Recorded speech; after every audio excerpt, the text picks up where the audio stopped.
What is up, guys? It's your boy Suplex Network here, coming back at you again for another video. And today we are doing a stop motion tutorial and tips video. Now I've done probably like 2 stop motion tutorials in the past, but you know, I've learned a lot in the past few years, so I'm going to teach you step by step how I animate, and I'll give you more tips than I have in the previous video. So let's get into it with step number 1, and that is the stuff you will need to begin animating. So first up, of course, you are going to need the wrestling figures themselves. I personally prefer to use elites. I do not recommend using basics just because they don't have the articulation that the elites do. They're a lot harder to move. Ultimates are great as well to use. I personally prefer using elites over them just because the extra articulation on the toes and the arms kind of make it difficult for them to hold poses as much because they bend and they fall a lot easier. So figures is one. You're going to need some string. I'm not sure if you can see this on camera. There it is.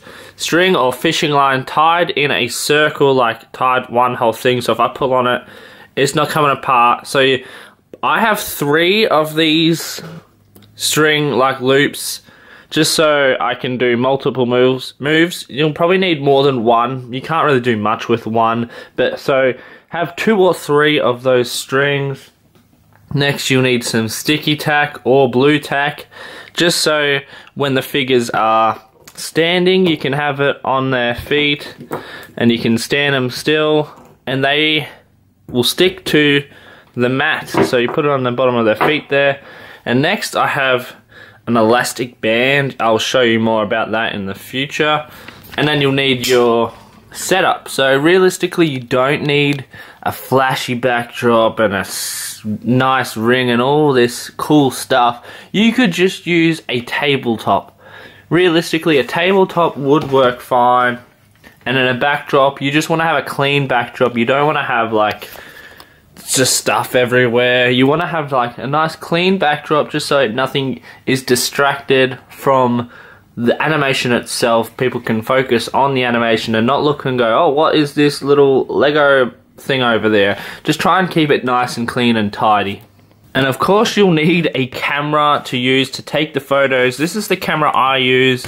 It is an Olympus. I'll leave a photo on the screen of the name, or you can use on a phone or an iPad or whatnot. This app here, Stop Motion Studios, it works wonders. I've got a video on it in the down below in the description if you want to check out the Stop Motion Studios, like a review I did on it. And you'll need a tripod to keep your camera still. This one here is a Zomi. This is a really good quality one, very nice. This just keeps your camera still, so you're not like going bouncing up and down taking your photos. This will keep you nice and sturdy, nice and still. And then for lighting, well, I've got these big old bright studio lights here. You could realistically use just the ceiling light if you wanted to. It wouldn't be as bright or crisp. You can use the sunlight. Natural sunlighting is good. But of course the sun moves and then you will have shadows coming from here, and then when the sun moves more, the shadows will move with. So you've got to kind of be quick with the animations if you're using natural sun lighting, just because of the shadowing that it will leave. So I do recommend investing in some lighting. You can get like cheap ones. You don't need to go all out with these big ones here. You can get cheap ones to sit on the desk. Sit one here, just so there's no shadows like you can see here. Alright, so now you have all the equipment and you're ready to start making your animation. So here we have AJ Styles and Finn Balor, and we're just pretend we're going to be animating like a suplex. So AJ will have him hook his arm around his head there and throw him up like that. It does sound a lot more intricate than just doing a suplex. So the first step, say what I would do is I'd get some sticky tack on the figure that will not be moving his feet really at all until the end of the move, and I'll stick his feet to the mat where I want them to be positioned. So I'll stick him here like so, and if he has AJ, he's got Finn Balor here like that. They shouldn't be moving very much from there, especially if you've got some good sticky tack on the floor there. They shouldn't really move very much. And then you want to little by little move the figures, very little joints. So like that was heaps. You don't want to move it more than that. So if AJ bends down, you want to really take advantage of the articulation. So see how AJ has the ab crunch, he's got the double jointed knees. You want to really take advantage of that. Move every joint. You don't want to be stiff with it. You don't want to just move the hands like this. You want to be able to move the hands at the same time you're moving his knees, bending him down, move him up like this at the same time, just so everything looks realistic and fluent. You don't want him to be looking stiff. So he throws his arm over there. You want to slowly take picture by picture, get him in the position, ready for the move, like so. They're gonna fall.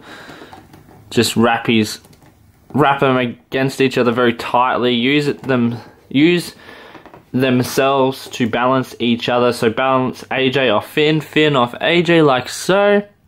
And then you don't want to just straight up pick him up to throw him. You want to have AJ look like he's actually trying to pick him up. So bend him down like he's like really trying to put extra emphasis. So he bends down a little and then picks him up. And then once he leaves the ground, I leave 1 foot first, just so he can balance there. You can take some time before you have to get the string involved. So you get 1 foot off the ground. Look at that. You don't even need to use string there. They can balance off each other. But then, of course, you get to here and they're not going to balance. They're going to need string. So with 1 string, I would wrap around here, this foot first, just because it's the higher point. The highest point, if it's down here, it won't be as good. At the highest foot here, I'd have 1 string just around this ankle, and 1 around about the shoulders of Finn Balor here. Another thing is, with this elastic band, this is where it comes in handy. So you want to see how it's clear. You can't see that on frame, but wrap that around AJ Styles and Finn Balor like so.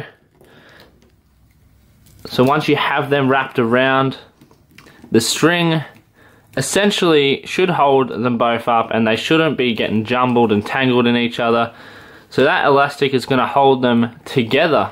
So as you can see here, they're just holding themselves up. You can't see the string, but here is a string here. I've got it around like the top of the legs where his butt is. That's the first string, and then the second string is here around this ankle. And realistically, that's all you need.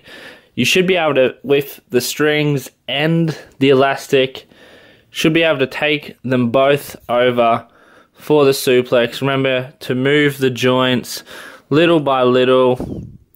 This 1 string, I'm using literally 1 string right now. It's around the knees, and that should do for that whole move. Using the string and the elastic to your advantage, you should be able to do this realistically in 2 strings, maybe even 1 if you're good. But just remember to be moving their joints. You don't want to just have them in that whole same pose the whole way. Maybe move his legs, make AJ bend his knees, and then once they hit the ground, of course, you get to the sell. A sell is a very important step in this, but before you do anything else, once you don't need the string, the elastic anymore, make sure you remember where they are.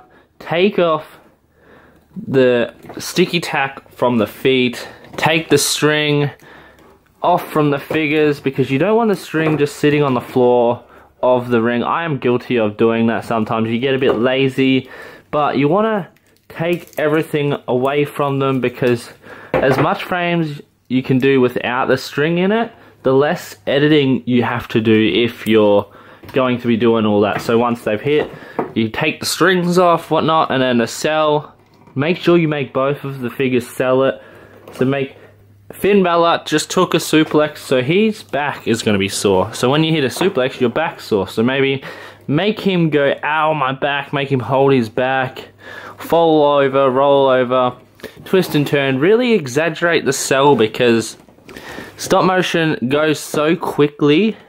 So every sell you want to make over the top. You want to exaggerate it, because if he just sells it really quick, it will go by really quick. It may seem like you've taken 10 photos for the sell, but it's literally will be like that. It'll be like bang, ow. So you really want to bang, ow, my back. Really oversell it to drive the point that he just suplexed him. You really want to make the sells ridiculous. It might feel like you're being stupid and it's going to turn out silly, but the bigger the sell, honestly, this is the better the animation. So if you are using stop motion studio like this, your video will automatically piece the photos together for you, which is nice and handy. But if you're not using a phone and you're using, say, a camera, you're going to need a editing software on a computer, and that is where I have got Windows Live Movie Maker. Yeah, it's the most basic, the easiest to use. I don't know if it's free, but I definitely didn't pay for it. I'm not saying to illegally download it, but hey, if you don't want to pay for it, there's other options. Wink, wink, nudge, nudge. So yeah, that's pretty much the basics of how to animate. So yeah, I'm not going to finish the video off just there. If you want to see more advanced, see more tips and tricks on string placement, I will go right ahead and give you more tips on that. But that's pretty much it, how you'd make a stop motion. That's the basic way of explaining it. So really make sure you're moving all these joints. You don't want to just, if he's throwing a punch, you don't want him to just go like that. You want him to wind back, twist his arm around this ball joint here, line up his other arm where he's about to punch, really wind back heaps, and then come over the top, spin around, punch, follow through, swing the arm back. Really emphasize all these joints. He's got lots of articulation in the elite form, so really use all the joints. You want to use all the joints in your stop motions. But now let's look at some more string tips and tricks. Alright, so say you're wanting Finn Balor here to do some crazy splash. Now, another thing is, say he's on the top turnbuckle here. You want him to lean forward, so you get your string. Not that you can really see it. You want the string so that the line of the string, if the camera wants to focus, is at the front. So if it's at the front and it's under those armpits, he will lean more forward. But if you have the string the other way, so it's under the armpits and showing on the back, he won't lean forward. He will lean more back, but pretty much vertical. He's pretty straight there. He's not leaning forward at all. But if, yeah, you want him facing forward, so put it around the front, so the string's on his nipples there, and he will lean to go forward. So, of course, a splash is like this, not like this. So you want to have him go down. And this is difficult because you have the string there. Sorry, I got the string in my mouth.